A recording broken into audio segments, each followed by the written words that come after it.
بسم اللہ الرحمن الرحیم۔ السلام علیکم عزیزان من، میں رضوان سلیم آپ کے لیے ایک اور کتاب لے کے حاضر ہوں۔ آج کی جو کتاب ہے seven habits of highly effective people, doctor Stephen Covey کی لکھی ہوئی ہے۔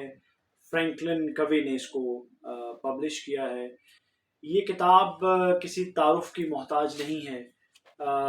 غالباً کہتے ہیں کہ دنیا میں سب سے زیادہ حالیہ سالوں میں جو کتاب بکی ہے، جو بکنے والی کتاب ہے اور مسلسل بکی جا رہی ہے، یعنی بیسٹ سیلر ہے، وہ یہ ڈاکٹر صاحب کی کتاب seven habits of highly effective people ہے۔ اس کتاب کی جو ایڈیشن میرے پاس وہ 5 سے 10 سال پرانا ہے یہ، کیونکہ یہ کتاب میرے پاس ہمیشہ رہی ہے، لیکن دوست میرے ریڈنگ روم میں آتے رہے ہیں اور اس کتاب کو لے جاتے رہے ہیں اور ہر دفعہ مجھے نئی یہ کتاب لانی پڑی ہے۔ تو یہ میرے خیال میں 5-7 سال پرانا اس کا ایڈیشن ہے۔ اس کے سرور کے اوپر بھی لکھا ہوا ہے کہ اوور 10 ملین کاپیز سولڈ، یعنی آپ دیکھیں کہ قریباً 1 کروڑ سے زیادہ اس کتاب کی کاپیاں پوری دنیا میں خریدی گئی ہیں، بیچی گئی ہیں۔ میں یہ کہوں گا کہ یہ کتاب بالکل اس قابل ہے کہ یہ دنیا کی بیسٹ سیلر کے طور پہ ہمیشہ قائم رہے۔ میں نے اپنی ذاتی زندگی کے اندر اگر میں کہوں تو ویسے تو جتنی بھی کتابیں میں نے مجھے سینکڑوں کتابیں پڑھنے کا اتفاق ہوا اور پڑھ رہا ہوں اور انشاءاللہ پڑھتا رہوں گا اللہ تعالیٰ کی توفیق سے۔ جو بھی کتاب میں نے پڑھی ہے اس سے میں نے بہت سیکھا ہے اور اس کو جو اس سے سیکھا ہے اس پہ عمل کرنے کی اپنی سی کوشش کی ہے۔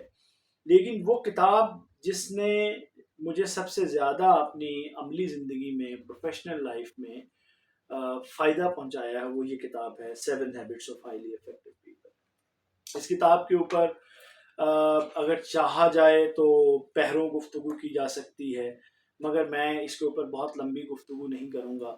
میں چاہوں گا کہ آپ لوگ اس کو پڑھیں، تمام لوگ، خاص طور پہ نوجوان لوگ اس کو پڑھیں، مڈ کیریئر میں جو لوگ موجود ہیں وہ اسے پڑھیں۔ اور یہ جو سیون ہیبٹس ہیں جس کو ڈاکٹر صاحب نے ہمارے سامنے پیش کیا ہے، آپ کو پتہ ہے کہ ہم جو ہیومن بینگز ہیں ہمارے بارے میں کہا جاتا ہے کہ we are what our habits are, ہم ایکچولی جو ہماری عادات ہوتی ہیں وہی ہم ہوتے ہیں۔ تو یہاں میرا خیال ہے کہ اس کتاب کو پڑھنے سے ہم ذاتی زندگی میں بھی اور پیشہ ورانہ زندگی میں بھی بہت سارا فائدہ حاصل کر سکتے ہیں۔ اس کتاب میں بہت ساری کہانیاں ہیں، اس کتاب میں بہت سارے اصول ہیں، اس کتاب میں بہت ساری ایسی باتیں ہیں جن کو سنہری حروف سے لکھا جانا چاہیے۔ تو ڈاکٹر صاحب نے، ڈاکٹر کوی نے اس کتاب کو جو ہمارے سامنے پیش کیا ہے اس کے اندر 7 ہیبٹس ہیں جو کہ اصل میں زندگی گزارنے کے 7 اصول ہیں۔ ڈاکٹر صاحب نے ہیبٹ کو اس میں بہت اچھا ڈیفائن کیا ہے اور انہوں نے کہا ہے کہ جو ایک عادت ہیبٹ ہوتی ہے وہ 3 چیزوں سے مل کے بنتی ہے: نالج، علم، اسکل، ہنر اینڈ ڈیزائر اور خواہش۔ تو اصل میں جو ہماری عادات ہوتی ہیں وہ یعنی واٹ، ہاؤ اور پھر کیا ہم کس کے لیے ہیں، جو ہماری ڈیزائر ہے اس سے مل کے بنتی ہیں۔ تو جو 7 ہیبٹس ہیں اس کے شروع کرنے سے پہلے ڈاکٹر صاحب نے ایک بہت زبردست جو سبق دیا ہے وہ یہ ہے کہ ہم ذرا ایک ماحول میں رہتے ہیں، ایک انوائرمنٹ میں رہتے ہیں اور ہم سب لوگ بھی جانتے ہیں کہ ہمارا ماحول بہت حد تک ہمیں شیپ کرتا ہے۔ تو ڈاکٹر صاحب نے یہ کہا ہے کہ ہماری تشکیل میں ہمارے ماحول کا بڑا ہاتھ ہوتا ہے۔ نہیں، ہمیں یہ بتایا ہے ڈاکٹر صاحب نے کہ ماحول ہمارے لیے حالات پیدا کرتا ہے، مگر اس حالات کا قیدی بننا یا نہ بننا یہ ہمارا فیصلہ ہوتا ہے اور ہمارا فیصلہ ہونا چاہیے۔ تو جو انوائرمنٹ سے، ماحول سے ہمیں چیز آتی ہے وہ سٹیمولس ہوتا ہے، اور اس سٹیمولائی کا رسپانس ہم نے کیسے کرنا ہے، یعنی آپ کے ساتھ برا کیا جائے تو آپ نے اس برے کے پیچھے لگ کے برا ہو جانا ہے یا اس کا اچھے سے جواب دینا ہے، یہ ہمارے اختیار میں ہوتا ہے۔ تو اس میں ڈاکٹر صاحب نے ترغیب ہمیں یہ دی ہے کہ ہمیں اپنے ماحول سے ڈی کنڈیشنڈ ہونا چاہیے اور ہمارا جو رسپانس ہے to our environment, to our life, وہ بہت زیادہ ویل تھاٹ ہونا چاہیے اور بڑا پرویکٹیو ہونا چاہیے۔ تو آئیے ذرا میں اس پہ میں چاہوں گا کہ آپ لوگ اس کتاب کو خود سے ایکسپلور کریں، میں صرف آپ کو ایک ترغیب دینا چاہتا ہوں۔ تو میں نے اپنی زندگی میں پھر بتانا چاہتا ہوں کہ اس کتاب سے سب سے زیادہ سیکھا ہے اور آج بھی جب میں اپنے آپ کو کسی مسئلے کا شکار محسوس کرتا ہوں تو میں اس کتاب کی طرف رجوع کرتا ہوں۔ تو اس میں جو 7 ہیبٹس ہیں عزیزان من وہ کیا ہیں، آئیے ذرا اس کے اوپر ہم غور کرتے ہیں۔ تو اس میں جو سب سے پہلی ہیبٹ ہے، سب سے پہلی عادت ہے، وہ ہے بی پرو ایکٹیو۔ یعنی ہمارے پاس زندگی کے معاملے میں 3 طرح کے رسپانسز ہوتے ہیں۔ ہم ری ایکٹیو ہو سکتے ہیں، ہم ایکٹیو ہو سکتے ہیں، اور ہم پرو ایکٹیو ہو سکتے ہیں۔ چونکہ یہ وہ ہیبٹس ہیں جو ہائیلی افیکٹو لوگوں کی، ان لوگوں کی ہیں جو زندگی کی دوڑ میں دوسروں سے آگے نکل جاتے ہیں۔ تو ڈاکٹر صاحب کہتے ہیں کہ پہلی جو عادت ہے جس پہ ہمیں غور کرنا چاہیے وہ یہ ہے کہ ہم پرو ایکٹیو ہوں، یعنی ہم پہلے سے اپنے آپ کو تیار رکھیں، تیار کریں اپنے ماحول کو، اپنے ارد گرد کا جو ہماری دنیا ہے، جو زندگی ہے، اس میں ہونے والی ہیپننگ کے بارے میں ہم اویئر ہوں، ویل اویئر ہوں، اور ہم اپنے آپ کو جو ہے وہ تیار رکھیں، اور ہر پل بدلتی جو دنیا ہے، ہر پل جو بدلتے حالات ہیں، وہ اچھے ہوں یا برے ہوں، ہم ذہنی طور پہ بھی اس کے لیے تیار رہیں اور عملی طور پہ بھی اس کے لیے تیار رہیں۔ تو be proactive, reactive نہیں ہونا چاہیے۔ ہم اکثر ری ایکٹیو میں ہو جاتا ہوں، بعض دفعہ زندگی میں ری ایکٹیو، اور اس کا پھر نقصان ہوتا ہے۔ تو بی پرو ایکٹیو یعنی ہمیں تیار رہنا چاہیے کہ کسی وقت بھی تبدیلی آ سکتی ہے۔ دوسری جو اس میں ہیبٹ ہے، جو میں سمجھتا ہوں بہت شاندار ہے، جس پہ عمل نہ کرنے کی وجہ سے زیادہ تر ہم اپنی زندگی میں مسائل کا شکار ہوتے ہیں، وہ ہے begin with the end in mind۔ یعنی begin with the end in mind، جب ہم شروع کر رہے ہیں، جب ہم کوئی کام کرنے لگے ہیں، کوئی عمل کرنے لگے ہیں، کوئی فیصلہ کرنے لگے ہیں، کوئی اقدام کرنے لگے ہیں، تو ہمیں انجام کو اپنے ذہن میں رکھنا چاہیے۔ اچھا، یہاں پر اینڈ 2 معنوں میں ہے۔ ایک یہ کہ جو ہم کام کرنے لگے ہیں اس کا نتیجہ کیا نکلے گا، دوسری بات یہ کہ ہمارا جو کام ہم کرنے لگے ہیں اس کا آبجیکٹو 100% ہمارے سامنے کلیئر ہونا چاہیے، and as an objective, as a final product, اور دوسرا اس کا انجام کیا ہونا چاہیے۔ اگر ہم مثلاً کسی کو کوئی جواب دیتے وقت، کسی کے خلاف کوئی اقدام کرتے وقت، کسی عمل کا رد عمل دیتے وقت ہم if we begin with the end in mind کہ یار یہ کیا ہو جائے گا اگر میں یہ کروں گا، اگر میں عمل کرنے سے پہلے یہ سوچ لوں، یہ جاننے کی کوشش کر لوں کہ اس کا انجام کیا ہوگا یا اس کا حاصل کیا ہوگا، تو شاید ہم اپنی زندگی میں بہت ساری بری چیزوں سے بچ سکتے ہیں اور بہت سارے بہتر کام کر سکتے ہیں۔ تیسری جو ڈاکٹر صاحب نے ہیبٹ اس میں بتائی ہے وہ پٹ فرسٹ تھنگس فرسٹ، یعنی اگر جو ٹائم مینجمنٹ کے نقطہ نظر سے دیکھا جائے تو لائف مینجمنٹ کے نقطہ نظر سے تو بی پرو ایکٹیو اور بگن with the end in mind, اور ٹائم مینجمنٹ جو کہ لائف مینجمنٹ کا ایک اسٹریٹجی ہے، پٹ فرسٹ تھنگس فرسٹ۔ زندگی میں ہم کرتے یہ ہیں کہ ہم لوگ ان کاموں پہ زیادہ وقت صرف کر دیتے ہیں جن کی اتنی اہمیت یا امپورٹنس نہیں ہوتی ہے، جبکہ وہ کام جو ضروری ہوتے ہیں وہ پیچھے رہ جاتے ہیں۔ تو ہمیں اپنی ذاتی زندگی میں بھی اور پیشہ ورانہ زندگی میں بھی ہمیشہ پریورٹائز کرنا چاہیے۔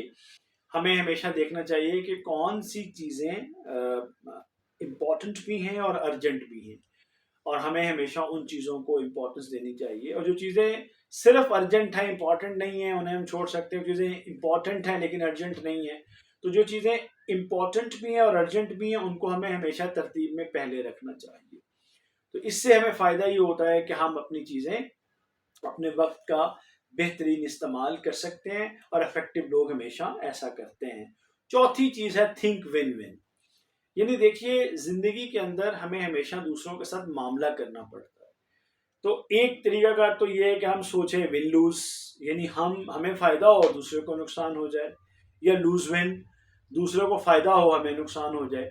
بھائی یہ ضروری تو نہیں ہے کہ ہم دوسرے کو نقصان پہنچا کے فائدہ حاصل کریں، یا ہمیں نقصان پہنچنے سے دوسرے کو فائدہ حاصل ہو۔ ون ون بھی تو ہو سکتا ہے، اور اس میں برا ماننے کی کوئی چیز نہیں ہوتی ہے۔ ون ون یہ ہے کہ انسان چونکہ اشرف المخلوقات ہے اور اس کا شرف یہ تقاضا کرتا ہے، جانوروں میں آپ دیکھتے ہیں کہ جو اینیمل کنگڈم ہے، جو اینیمل ورلڈ ہے، اس کے اندر ہمیشہ ایک کا فائدہ دوسرے کا نقصان ہوتا ہے، لیکن جو ہیومن ورلڈ ہے، جو انسان کو شرف حاصل ہے، جو انسان کو عقل حاصل ہے، اس کا استعمال کرتے ہوئے ہمیں ایسا طریقہ استعمال کرنا چاہیے، ایسا راستہ اختیار کرنا چاہیے جس سے ون ون ہو، ہمیں بھی فائدہ ہو، دوسروں کو بھی فائدہ ہو۔ پانچویں جو ڈاکٹر صاحب نے ہیبٹ بتائی ہے وہ ہے seek first to understand then to be understood, یعنی انسانی معاملات میں، انسانی معاشرے میں جو بڑے بڑے مسائل ہیں، اس میں مسائل کی ایک بڑی وجہ یہ ہے کہ ہم دوسروں کو سمجھے بغیر ان کو سمجھانا چاہتے ہیں۔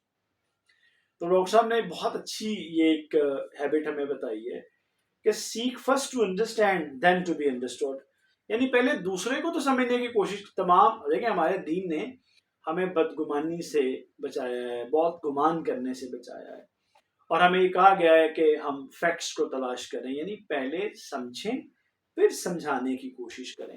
تو اگر ہم سب اپنی اپنی جگہ اس پہ عمل پیرا ہو جائے نا تو عزیزان من ہمارے بہت سارے مسائل حل ہو جائیں گے۔ پہلے دوسرے کو سمجھیں، ہو سکتا ہے اس کا مقصد اور مطلب وہ ہو ہی نہ، جو ہم گمان کیے بیٹھے ہیں، جو برا گمان کیے بیٹھے ہیں، اور اس بنیاد پر ہم جو اقدام کرنا چاہتے ہیں اس سے اپنے آپ کو محفوظ کرنے کی کوشش کریں۔ چھٹی جو ہیبٹ ہے وہ ہے سینرجائز، یعنی سائنرجی کیا چیز ہوتی ہے؟ دیکھیں ایک تو ہے 2+2=4، سائنرجی کہتی ہے کہ 2+2=5، یعنی کمپوننٹ سے ریزلٹ بڑا ہونا چاہیے۔ اب یہ ذرا ہم نے سوچنا ہے کہ کس طرح سے ہم ریسورسز کو بچا سکتے ہیں، کس طرح ہم کم ریسورسز سے زیادہ آؤٹ پٹ لے سکتے ہیں۔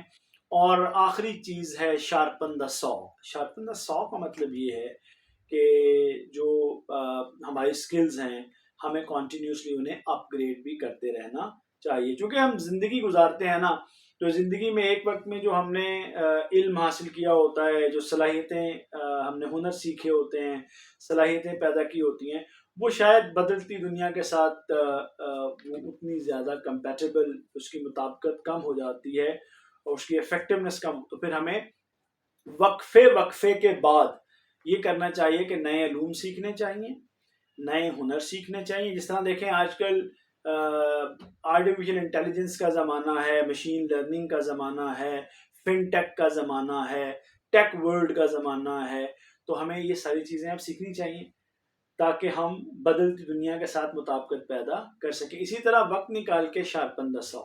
تو آخر میں یہ 7 ہیبٹس جو کہ تمام افیکٹو لوگوں میں ہوتی ہیں، یہ ہمیں اپنانی چاہیے، یعنی بی پرویکٹیو، ہمیں پرویکٹیو ہونا چاہیے۔ اس کے بعد بگن with the end in mind, ہمیں ہمیشہ انجام کو سامنے رکھ کے جو ہے وہ اپنا اقدام کرنا چاہیے، begin with the end in mind. اس کے بعد ہمیں ہمیشہ کیا کرنا چاہیے؟ Put first things first. چوتھی چیز تھنک ون ون۔ پانچویں چیز seek first to understand then to be understood. چھٹی چیز سینرجائز اور دین شارپن دا سو۔ عزیزان من، امید ہے آپ کو یہ کتاب کے بارے میں کی گئی گفتگو پسند آئے گی۔ میں آپ سب لوگوں سے امید کرتا ہوں کہ آپ اس کتاب 7 habits of highly effective people doctor Kabir کی اس کتاب کو ضرور پڑھیں گے۔ بہت شکریہ۔